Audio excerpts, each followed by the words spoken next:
ওই কোনো আপনার নিজের কোনো কর্মের জন্য বা নিজের কোনো কার্য সিদ্ধির জন্য আপনি মানসিক করলেন যে আমি পশু বলি দেব, আমি ছাগ বলি দেব, আমি পাখি বলি দেব, ইত্যাদি ইত্যাদি।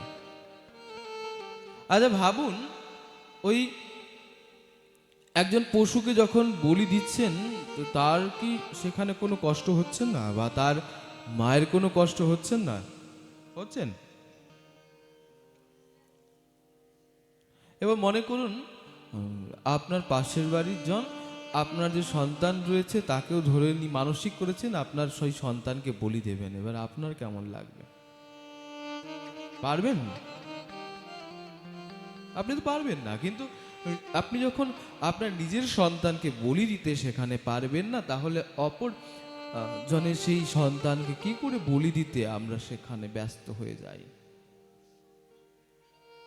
কি করে আমাদের সম্ভব? আমরা নিজের ওই জিহবার লালসায় জীব ইতি উতি ধায় ভগবান মায়ের ভোগ লাগবে, আবার কি করে সেই বলির পশ্চাৎ সেই সেই ছাগ হোক বা যাই হোক না কেন, সেই শরীরটিকে নিয়ে আবার রন্ধন করে ওরে ভগবানের প্রসাদ। লজ্জাও করে না আমাদের। ছাগ বলি অবশ্যই রয়েছেন। আপনি বলবেন যে না, তাহলে ওই অশ্বমেধ যজ্ঞ, গোমেধ যজ্ঞ, সেখানে তো গোমাতাদেরকে আহুতি প্রদান করা হতো, তাহলে আপনি কি করে বলছেন যে আমাদের এই সনাতনের মধ্যে গোমেধ অশ্বমেধ নাই? আছেন তো, অবশ্যই আছেন। কিন্তু সেটি কিরকম জানেন? ধরুন গোমেধ যজ্ঞ বা অশ্বমেধ যজ্ঞ, ছাগমেধ যজ্ঞ কিন্তু নাই।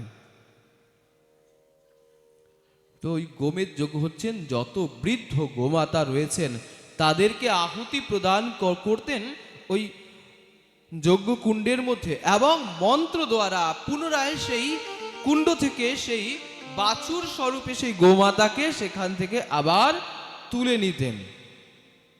সেটি গোমেধ যজ্ঞ। যখন আমি একজন জীবকে আমি ওই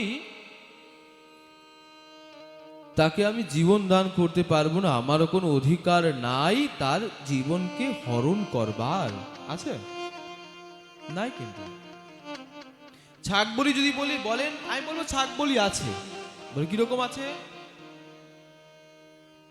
আমার ওই মন রূপী যে ছাগলটি রয়েছে, অহংকার কালিমায় লিপ্ত, সেই মনরূপী ছাগকে আপনি মায়ের সম্মুখে সেখানে অর্পণ করুন, সেটিকে বলে দিন। যত প্রকার আপনার বা মধ্যে যত প্রকার কুসংস্কার রয়েছে, যত প্রকার দোষ রয়েছে, সেইগুলো মায়ের চরণে অর্পণ করুন, সেটিও বলি হবেন।